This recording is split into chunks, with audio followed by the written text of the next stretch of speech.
Hello, hello, hello. It is coffee time where we look at the news, mainly on the Daily Mail website. It's another week. Can you believe it? Where did that week go? We've got a new week starting already. Should we do that? I think we should.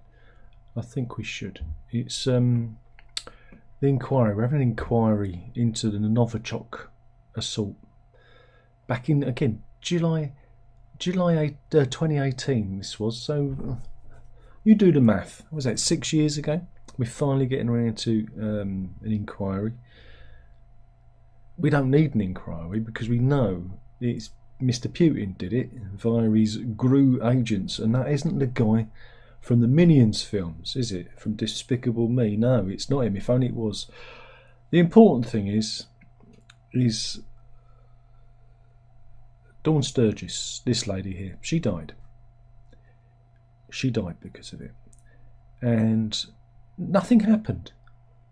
The shame of this country is nothing happened. We didn't do anything against Russia. We knew who did it. We knew, but because she was nobody, she was just one of us. I didn't care. Ping. Oh, that's my coat being collected from the cleaners. Been looking forward to this. The zip's been fixed. Yeah. Boring. But yeah, she was killed. The story goes like this. The agents, they were trying to get oh god, who was it again? Sergei Skripal. They were trying to take him out, assassinate him, because Putin does these things, and the agents involved dumped a bottle of this Novichok agent in the bin in a park, and it was disguised as perfume, sealed and everything. And this fella found it and thought, I'll take it home to my partner, and it killed them. Now imagine if the bin had been emptied and it had gone into the back of into a refuse lorry, and it had crushed the bottle. It would have gone through the streets of Salisbury, for that's where it happened, and thousands of people could have been killed. But just one lady got killed. Again, Skripal himself and his daughter got seriously affected. Again, their condition has never been talked about. They've gone into hiding. It's all secretive. And a policeman who was dealing with the incident initially, he got badly affected by. But it was disguised. The poison disguised inside a Nino Ricci Premier Jour bottle, which was discarded. And and that's it. And these are the fellas that did it.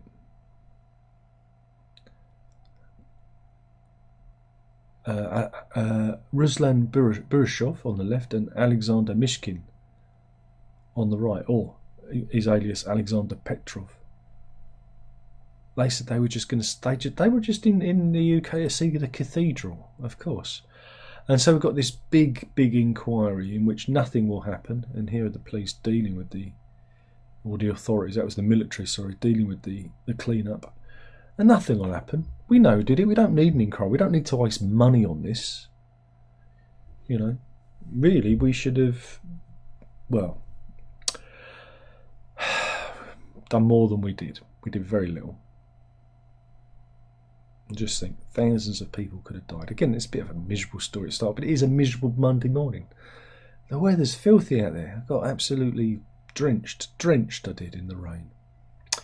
Here we go. Who remembers the canoe conman, John Darwin? He disappeared in his canoe. It was all part of an insurance con. Here he is with his missus, and he did a bit of a Reggie Perrin. He went tootling off in his canoe, Seaton Carew in his canoe in County Durham, and vanished. And then he grew a beard, and then he moved in next door to his missus, and while she claimed the insurance, and again it all unravelled, and it all unravelled, and they all got caught and all got sent down and everything. But on the same beach, and this was discovered. You're probably wondering, what is that? Well, it's a plastic bottle, obviously, that contains a message supposedly written by the fraudster, 22 years ago. Look at that. 21st of March 2002. His handwriting's worse than mine. So yeah, and that a thing.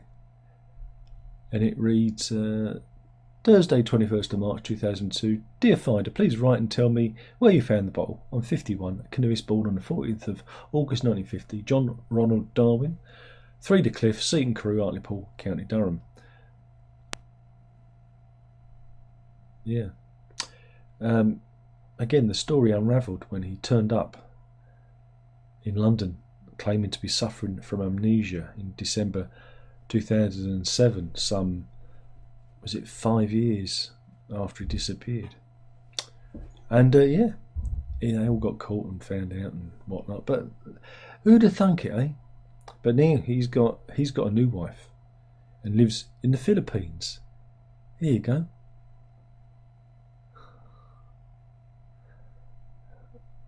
But yeah, they found the bottle all those years later, 22 years later. God, fascinating. What else have we got?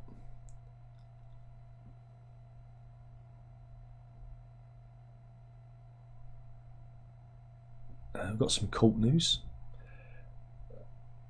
And frankly, this is a bit of a bizarre one. This is the story of Peter and Andrewich. Okay. And he's claiming he's lost everything because he's been in a 7-year battle. It looks a bit like a nerd, doesn't he? Looks like poor man's Bill Gates, doesn't he? He's been in a legal battle with his missus for 7 years. And yeah, his missus is Magali Montreux. And this is over the ownership of their £2.2 million Chelsea family home and an international property portfolio. He'd transferred ownership shares in the company, which he owned, to his missus at the time, to avoid people finding out his true wealth and shield himself from financial risk. I'd say he was doing it for tax purposes. Well, it all come unravelled when they got divorced, yeah. They had a 19-year relationship and they split up in 2017. Of course, he insisted the house belonged to him, and there was an acrimonious High Court battle. And over the last 4 years, Mr. Andrewich has ended up on the losing side of the argument, with a series of judges ruling against him. And he's even been given a suspended jail sentence for contempt of court. And here's his long-suffering ex-missus. So you think, oh God. But that's what you get. You signed it away, son. It's legally binding. But Neil, he says he's so poor, he's had to move in with his son. Look, here he is. If you ever want to know what happened to that nerd that you went to school with, there he is. There he is. But yeah, he keeps appealing, and his appeal keeps getting thrown out. Last month, Deputy High Court Judge Nicholas Thompson threw out another challenge by Mr. Andrewich, who had sought to appeal the judgment of Judge Jeffreys, which had come before. The judge said, while it was common ground, it had provided the company in 1993 with £264,000, which he used to buy the family home. He could not claim he owned that money back because he had contradicted his arguments he'd made during the committal proceedings. The judge said in his opening address, Mr. Andrewich looked to place this hearing within the context that as a result of the court rulings he'd lost everything and is now living with his son in extremely reduced circumstances. He's clearly considered he's been dealt with unjustly. I have every sympathy for the circumstances in which Andrewich finds himself. But he went on to add that his shifting position in his arguments over the years hasn't helped him, and he should not have given a different, entirely incompatible explanation during the contempt proceedings.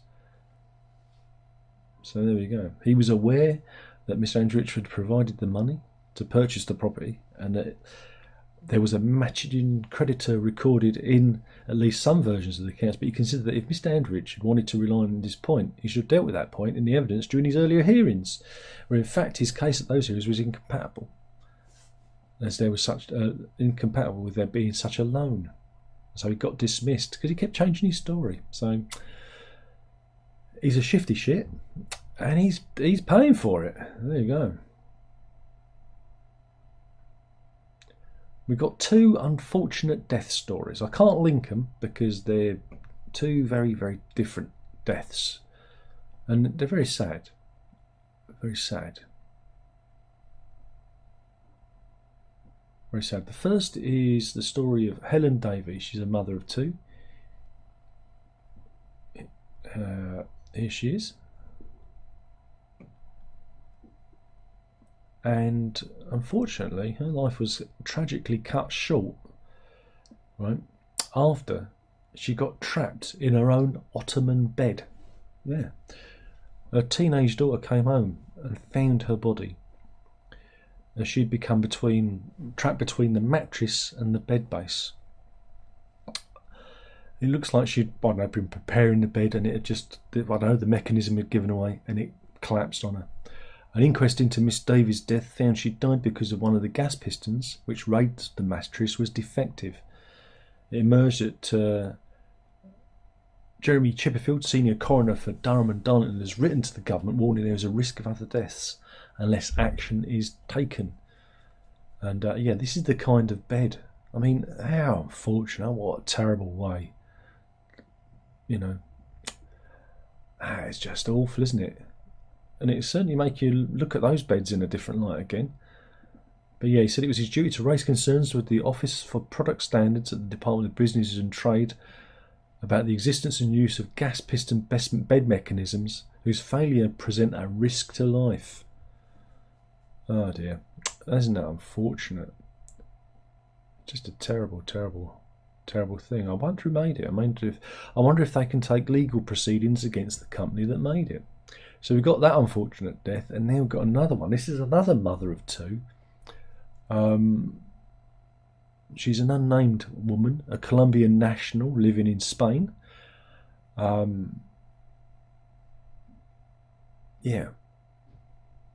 Apparently, right,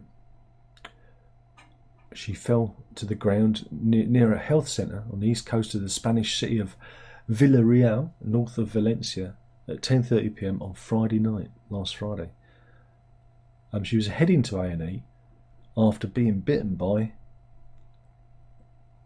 the family hamster. Oh, that wasn't him. He's innocent. That's just a stock image. It wasn't. He didn't do it. Yeah. So yeah, she was bitten by a hamster. Was took ill. She headed to the hospital with her two children, aged 17 and 11, to get medical attention after the bite. And yeah, she was a few feet from the front door of the hospital when she collapsed, and health workers rushed out to assist her and tried to resuscitate her, but were unable to save her. They're waiting for the result of an autopsy to take place.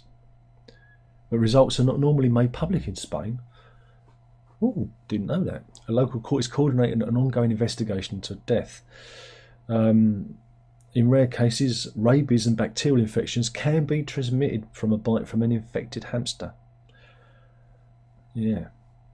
Owners are obviously advised to wash the wound to avoid the risk of infection.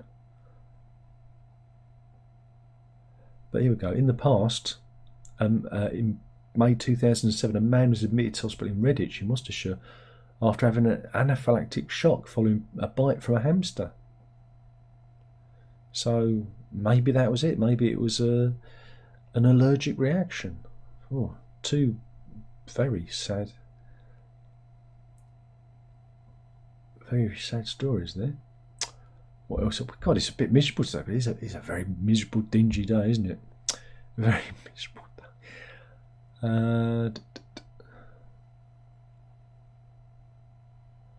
What else have we got? This is. I think this is fine. This is a good one. A mother has come under fire. We're doing a lot of mother stories today, but Atlanta Hatch, who's from the UK, doesn't say exactly where she is, but she's gone on TikTok because she's been condemned. Because what she does, here she is, she's showing her defiance. Good for her.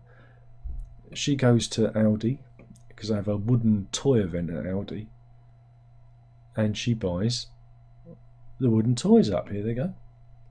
And then, after she's bought all the wooden toys, she sells them for profit. Oh, isn't that terrible? And again, loads of people, well, why would you do this? Why would you do this? This is selfish. So anyway, her child's got autism, right? And obviously she's doing her best to care. And she said,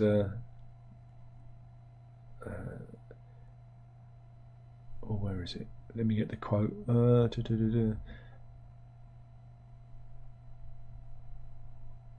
Yeah, the wooden toys she bought include a beauty tool belt, 3 activity boards, 2 slow cookers, a biscuit tin, a donut set, a Cuthbert caterpillar, and a Kevin the carrot cake. Some were genuine presents, she said. The others, however, then resold on the Vinted Marketplace app, where some of the toys fetched double their original price. So we're not talking massive profits here. You know, not like me who've done this. I've done this. She said, Atlanta, that's her name, Atlanta Hatch, said, in all, I did resell 2 cakes at £16 and the slow cooker at 20. So yeah, they were double the price. But they weren't extreme prices that everyone made out they were. But she says, the reason I did this is why shouldn't I benefit from it? And that she's, she's doing it for her son. So there you go. She said the pushchair she has to buy is £500 because it is a disability pushchair. And so she's just doing it so her son has the best life. And I say good for her. We live in a capitalist society. You don't have to buy this shit. If you miss out. Buy something else. There are alternatives out there.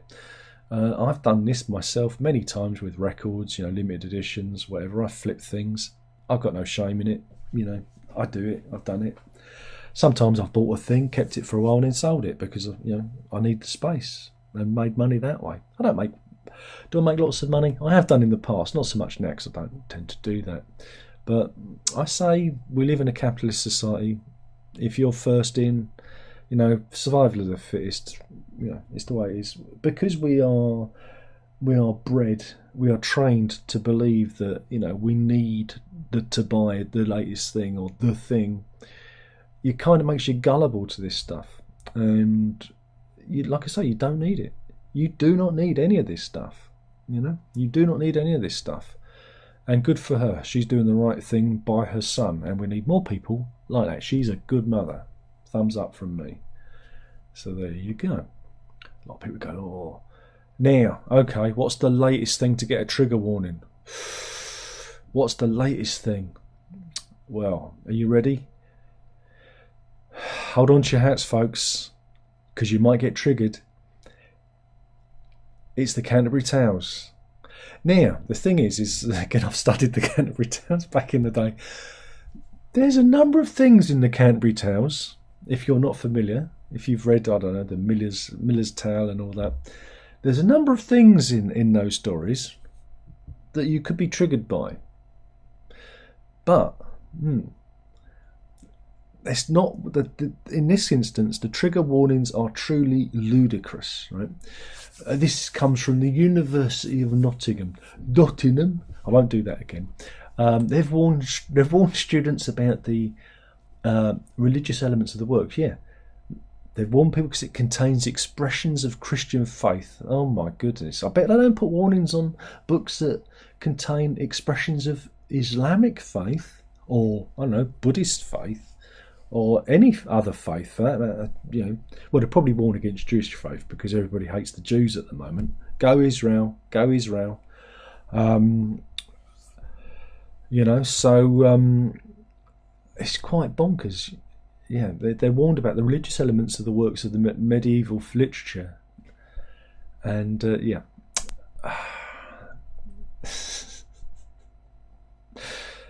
Dear. I just think it's bonkers. And here's old Geoffrey Chaucer himself thinking, That's not the bit you should be offended by. And a bit late, aren't they? Oh dear, dearie, dearie, dearie. It's a funny world. We do live in a bizarre, utterly bonkers world. Did you see the SpaceX rocket? Did you see the SpaceX rocket coming down? I'm trying to get it loaded up. It's a really good video, but shut up. We've got an advert, but I'm going to skip the ad. But right, here it is going up. Look at that. That's pretty impressive. But does it show you coming down again, or is it just going to go up? Because the bit when it comes down is really good. Okay, you see it going up. I don't think we're getting it coming down again. Oh, bugger. And I'm going to have to go to Twitter, aren't I? I'm going to have to go to Twitter. Oh, bear with me. Because when it comes back, it's really impressive. Elon Musk has got they're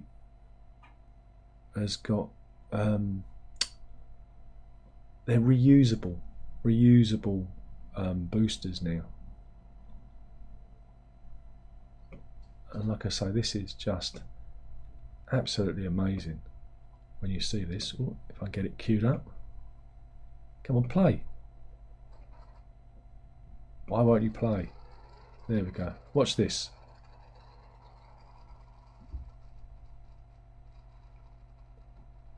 So that, you saw the rocket go up, and then the tower captures it. It's like something from sci-fi.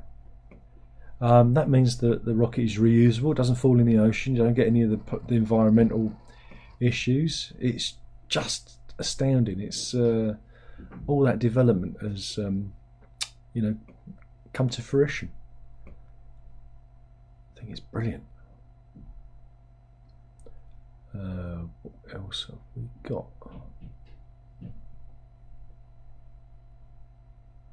We've got the Britain's most bitter school run. Okay. This is Cretan St Mary in near Stowmarket in Suffolk. Or Suffolk. That's like Norfolk, isn't it? That's Norfolk, but without all the inbreeding. Well, I imagine there's a little bit of inbreeding there. But yeah, there's a long simmering row due to people using, I guess they're using the area as a rat run to go to school. Here it is. Here it is. Oh, looks perfectly idyllic. Is that the school there? Yeah, Cretan St Mary. There you go. And parents have found nails planted, and with the pointy side up, and some have had their tyres damaged, right? And there are booby traps containing dog poo and broken glass. Yeah. And there's a saboteur out there. But yeah, there's a shortage of places to park near the school, and it's a bit odd because the residents there seem to be fairly relaxed. They spoke to one person. He said it's a fact of life when you're close to a busy school. As long as they don't block our gateway and park responsibly, I don't have a problem with it, right? But according to the parents we spoke to, the resident of one particular house near the school does have a problem and made their feelings very clear with verbal abuse and and booby traps. And this fella, Thomas Lakey, was dropping off his children and said the parking was chaotic. But most people treat each other with respect and consideration. There you go. So it's not that bad then. I think they're making this up. This is a bit of a non-story, isn't it? But mother of two, Samantha Reed, said the problem had been going on for years. So he says it's fine. She says it isn't. Oh, so don't go on that rat run again. If I ruled the world, what a frightening thought! I'd ban cars from schools. I put a mile exclusion zone around them, so you'd have to walk your chubby little chaps and chapesses to school. rather than taking them in the car with their packets of crisps and chocolate biscuits. Here's the age-old question: has recycling become too complicated? Yeah, over 9 billion items that could be reused end in landfill, and 8 in 10 households choose the wrong bin. It's complicated. It's complicated. Who wants to see the most disgusting football stadium food in the world? Where is this?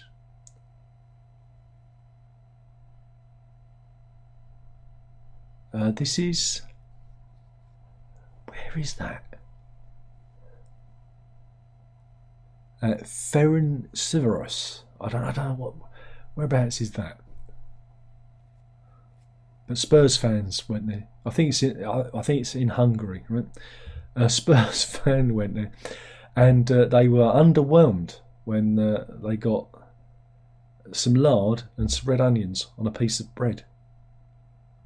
I'll pass. I'll just go hungry, thank you very much. Where else have we got?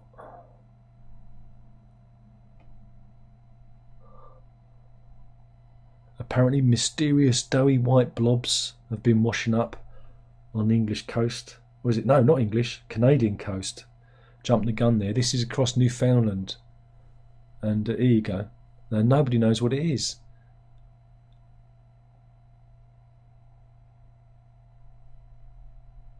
I think it's the rest of Sharon Osbourne after her various surgeries, isn't it? But yeah, they don't know where the blobs came from. Samantha Bayard, a spokesperson for the Environment and Climate Change in Canada, raised the possibility of criminal involvement of the blobs. Criminal blob? What?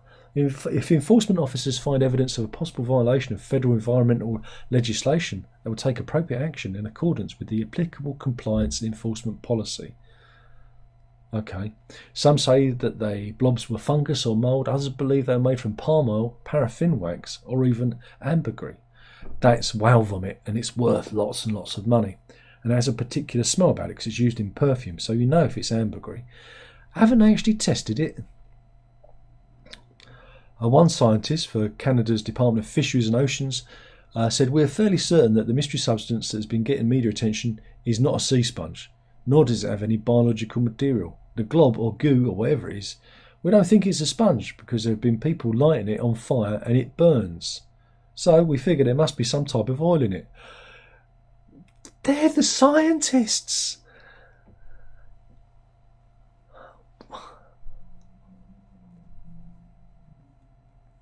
But scientists can confirm that the blobs are not made from any form of petroleum, hydrocarbon, petroleum lubricant, biofuel or biodiesel. But the tests are still in the pipeline and could take a month to complete. There you go. I still think it's bits of Sharon Osbourne myself. You think about it, when they have all that liposuction, where does it all go, eh? Where does it all go? They just flush it down the toilet. Do.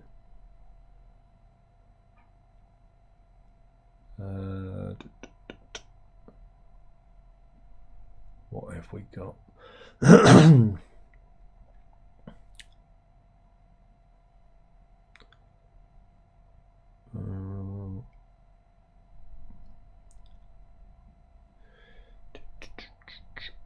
Trying to see if there's any good ones. Is that a good one? No.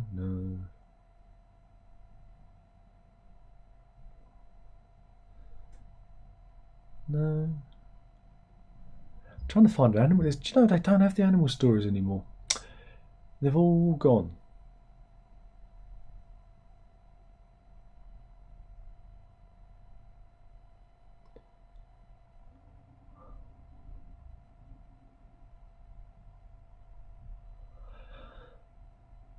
Okay, so this is just absolute bonkers. This is they were doing a pro-Hamas demonstration in Birmingham, and one decided to go as an actual Hamas terrorist, with a,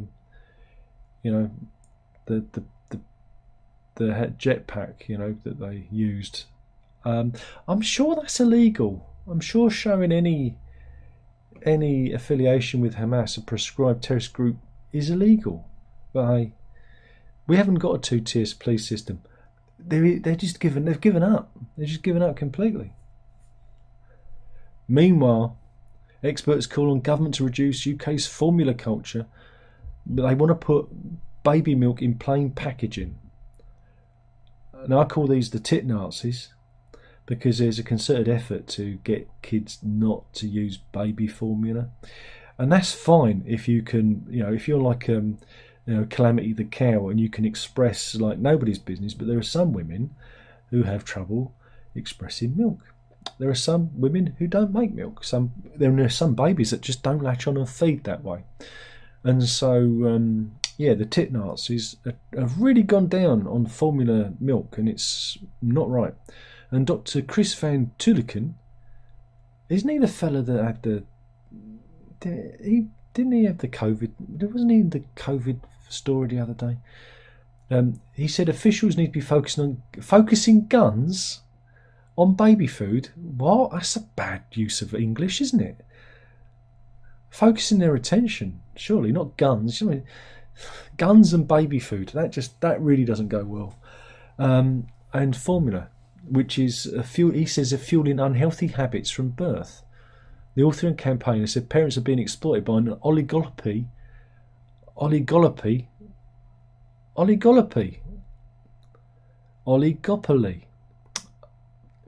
said that right. I don't know. Of formula producers, with more than half of substitute milks produced by just 4 companies. Yeah, because you want to get it all banned, you fool. But hey, let's just take the baby off the front.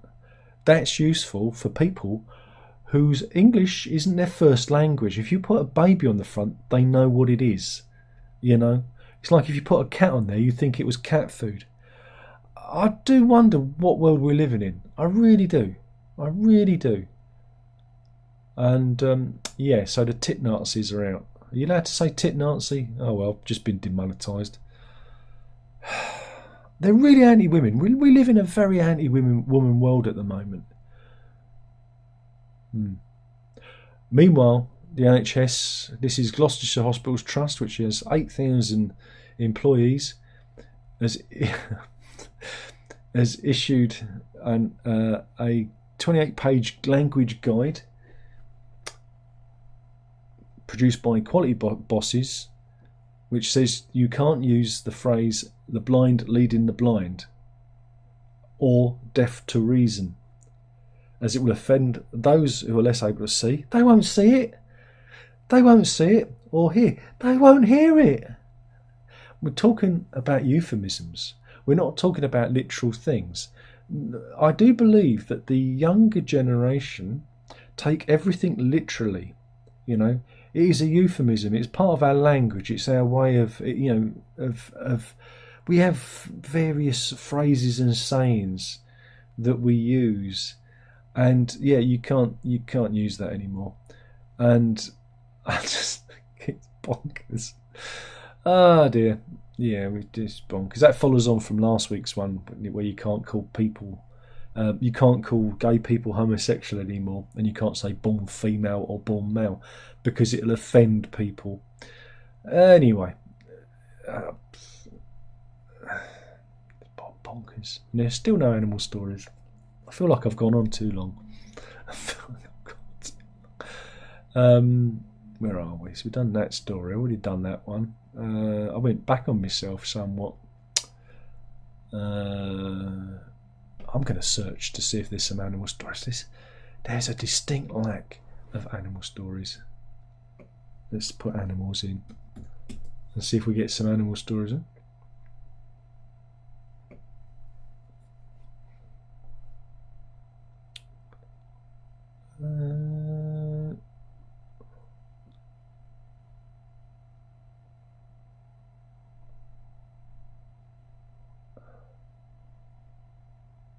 Okay, we can do that one. Sorry, the other ones were all rather grim. Here we go. This is from Oregon, right? In Eugene, It's a rural neighbourhood in Eugene in Oregon. And this happened in April. Willie Gonia, no, that's his name, saw a flash of fur and he grabbed his camera. Initially thought that the animal was a bear, right? But it wasn't. It was a bit of a rarity, right? For what you're seeing here, I know it looks a bit blurry, come on, it was running. That is a Wolverine. Yeah, and you don't see them too often. They're one of those animals that you don't see too often in the wild, and it was going at quite a flash. Look at that. I'm hoping that they've got a. Oh, this is where it is. This is Eugene in Oregon. Looks quite nice, actually, doesn't it? Looks quite nice. And have they got a stock image of a Wolverine? Yeah, here we go.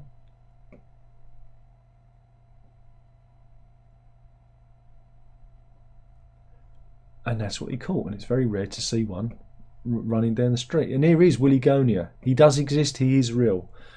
We believe. Anyway, thank you for watching that. We'll see if there's anybody. I've got an animal story. Come on, give me a chance. Give me a chance. Let's see if there's anybody in. I think I've killed this one. Oh, 10 people in. People like it on a Monday. Good, good, good. Harry's in. He says, all right, Dan, how you doing, Harry? You all right? You've been doing lots of music. Good, good. And Clive's in. All right, Clive, had a good weekend. And yeah, that was the news. Remember to like and subscribe. Ugh, I hate saying it, but you get the gist. I shouldn't have to ask, but you know. And that was the news. Hopefully we'll do this again. Hope you've enjoyed it. If you haven't, there's not much I can do about it. And we'll do this all again tomorrow. Remember, killing the channel one video at a time. That was the news. You know, you've got to drink it up. Ta-ta.